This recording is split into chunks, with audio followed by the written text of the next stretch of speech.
longtime party leader Vin Weber.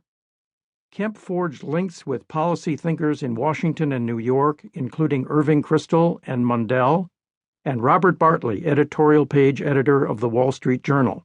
Kemp's office and living room became scenes resembling graduate seminars where the Washington-New York nexus came together for debate, but with major policy change as its aim. That aim was achieved. Kemp-Roth became official party policy in 1978. Even GOP graybeards, who had previously scorned him, signed on. Then he recruited Ronald Reagan, who made Kemp's proposal a centerpiece of his 1980 presidential campaign and once elected the basis of Reaganomics. The Reagan tax cuts of 1981 and 1986, reducing the top rate from 70% to 50% and then 28%, set off an economic boom that lasted into the 2000s. The achievements of the 1980s were mainly Reagan's, but their economic underpinning was Kemp's. No Republican politician of the 20th century who was not president transformed the country the way he did. Not Henry Cabot Lodge, Robert Taft, or Nelson Rockefeller. Earl Warren did, but as Chief Justice, not as Governor of California. Nor did any Democrats except possibly Hubert Humphrey, the leading early advocate for civil rights, and Edward Kennedy, author or bipartisan co-author of dozens of health, education, and civil rights laws. Our second reason for writing about Kemp is that he embodied a spirit sorely missing in today's politics in both parties. Kemp was positive, optimistic, idealistic, energetic, growth and opportunity-oriented. He was incapable of personal attack and negative campaigning, even when it cost him. The purpose of politics, he said, is not to defeat your opponent as much as it is to provide superior leadership and better ideas than the opposition. He criticized liberals and Democrats, but also green eyeshade, austerity-minded, Herbert Hoover Republicans. His criticisms were always based on their ideas and policy proposals, never their motives or personal flaws.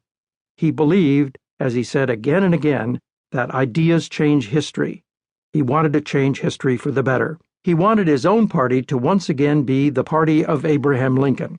Even before very conservative audiences, he argued that the GOP should again become the natural home of African Americans, as it had been from Lincoln's time to Franklin Roosevelt's.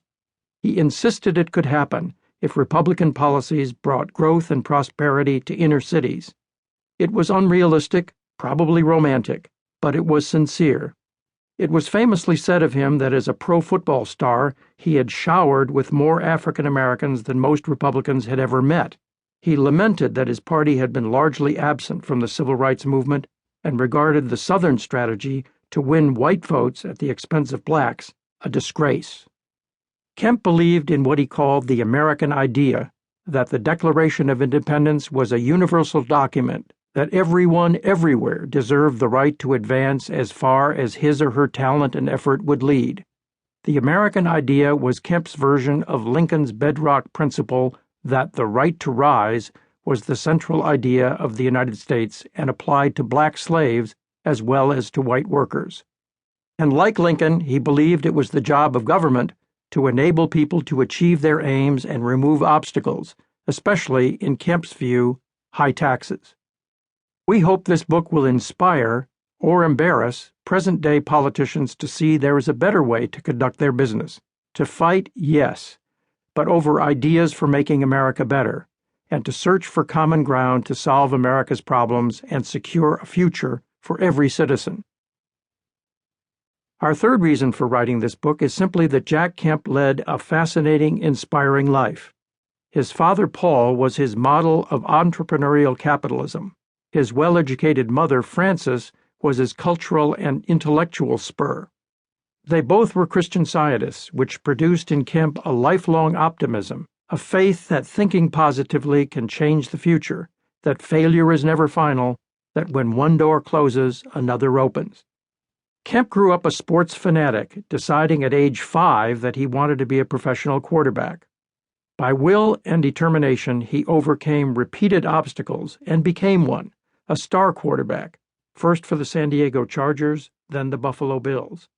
He remained a quarterback in mentality all his life. He was a